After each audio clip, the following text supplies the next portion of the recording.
Да, в 10, в 11 где-то. Ну, до обеда сказали.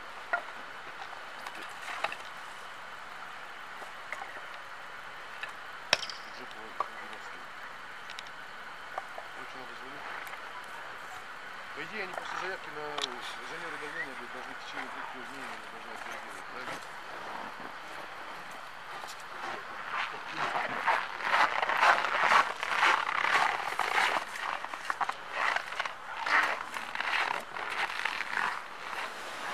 В этом Верхневилюйске давление газа 150-180. Вот. Считай, весь Верхневилюйск. Мы в прошлом году, в 2018 году, также писали, вот Александр подавал заявку на замер давления газопровода именно в этом месте.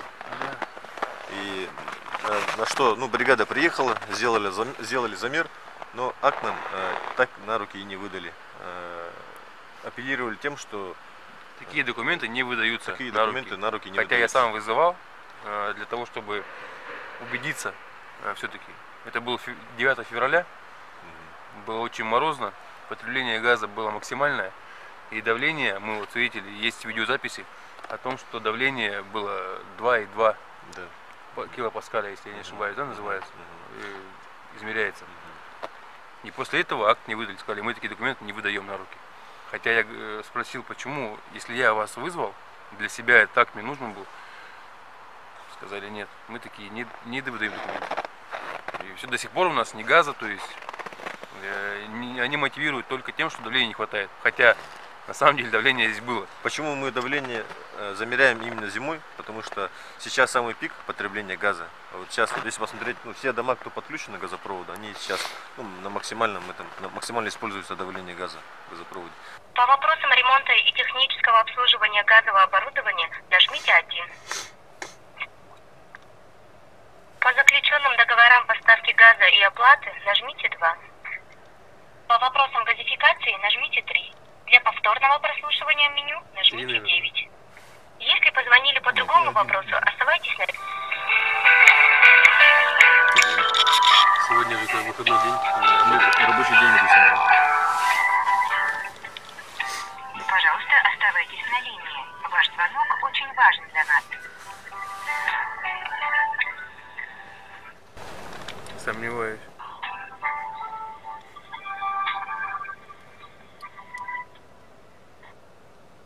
Пожалуйста, оставайтесь на линии. Ваш звонок очень важен для нас. Ваша позиция в очереди 1.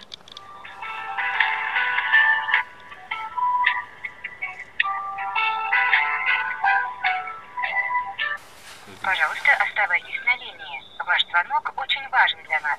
Ваша позиция в очереди 1.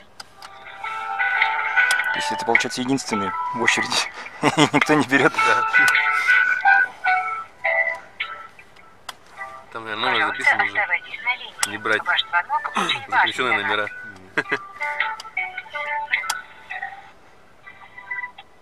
Вот у нас, считай, с каждого человека порядка по 140 тысяч вышло. Скидывались мы на газопровод. С учетом всей документации, там, с учетом переноса опоры, которую мы переносили, там, которая мешала высоковольтная. Плюс я 10 метров свои копал. Тоже 10 тысяч. Ну это тоже, я тоже сам себе копал. Ну это ладно. Ну. Да, понятно. Факт в том, что интересно, да, правительство наше сделало, да? Ну? Трубы забрали у людей, да, кто делал все это. Пожалуйста, оставайтесь на передали в бесхоз все. Очень важен для нас. Все, и мы платили свои деньги, они забрали тупо и все. И оформить не дали. Не дали, и сами не оформляют. Да. До сих пор бесхозная труба. Да. И город на себя не может взять ее. Угу. То есть все для людей делают. Пожалуйста, оставайтесь на линии. Ваш звонок очень важен для нас. Возможно, поэтому в суде трудности могут быть, скажут, что труба-то бесхозная. Ну. Как вы за нее будете бороться? Да. Хитро все сделали. Смогут спокойненько. Вот поэтому спокойнее сидят они. Ничего не боятся. Ваш звонок очень важен для нас. Ваша позиция в очереди 1.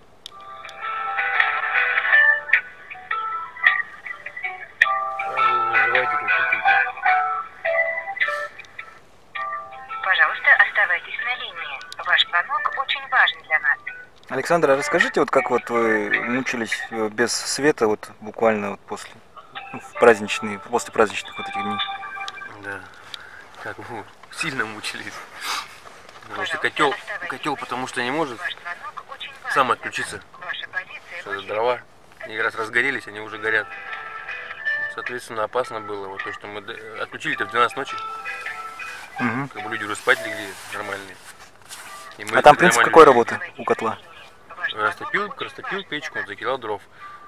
И циркуляция зависит от тока. То есть от электричества зависит. И ночью свет ушел, свет да? вырубили, да. И до 5 утра не было. Просто я проснулся, потому что холодно. У меня дети маленькие, поэтому чутко надо спать. И я проснулся, стала, система-то стоит вся. Котел кипит, а система стоит, все. Батареи холодные, а котел кипит. Циркуляции нету. То есть он сам не выключится, как газовый котел. Если он перегрелся, он отрубился, да? Нет, у меня все-таки как раз топил его. Дрова же не могут сами погаснуть. То есть получается так, что мы инициировали проведение этого газопровода, мы с людей собрали деньги, то есть и так на нас сейчас люди смотрят, как не знаю на кого, потому что сделать сделали, а газа не видят. А они сейчас хотят еще, чтобы я со всеми сотами с такой же проблемой столкнулся. Это получается то, что опять сейчас насобираешь, опять сдашь, они поставят, кому-то не дадут, и все, это опять начнется та же самая катавасия. Тот же Луковцев наобещал нам, что в 2018 году у нас будет устанавливаться ГРП.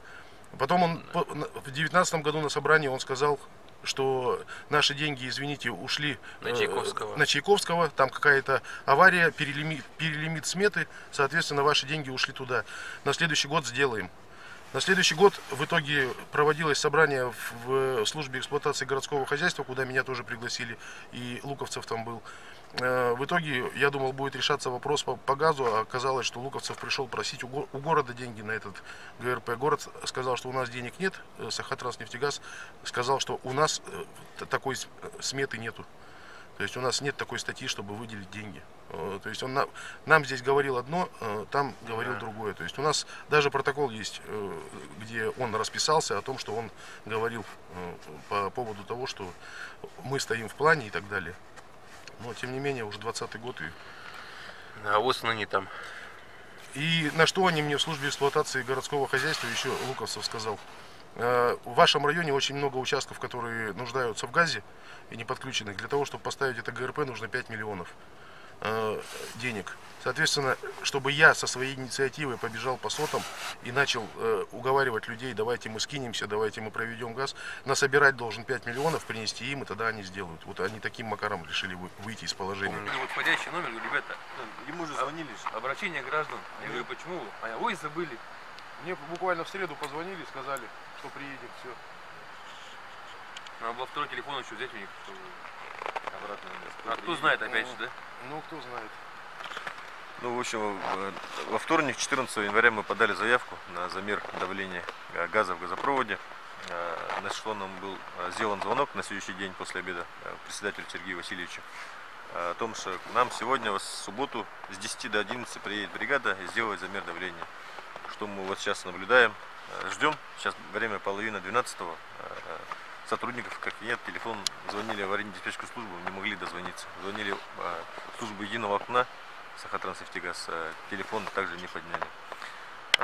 Сейчас, если, допустим, приехала бы бригада аварийная с замером давления, сделали бы замер, показало бы, что рабочее давление, то если бы после замера нам выдали бы документы, подтверждающие, да, давление такое-то, то есть мы могли бы им апеллировать так, что вот действительно газ есть, давление, то хотя бы, допустим, остро нуждающих, допустим, дать тех условия, допустим, тем же самым Александру многодетным, там, пожилой бабушке, которая болеет, да. То есть, таким остро нуждаясь первым, а потом в течение, там, не знаю, хотя бы дали в обещание в течение года, допустим, решить нашу проблему. Хотя бы так, допустим, мы уже не требуем сразу всем выдать их условия. Пусть хотя бы нам конкретную дату назовут. Вот у вас такого-то числа будет подключено, там, или увеличено давление, либо будут всем выданы тех условия.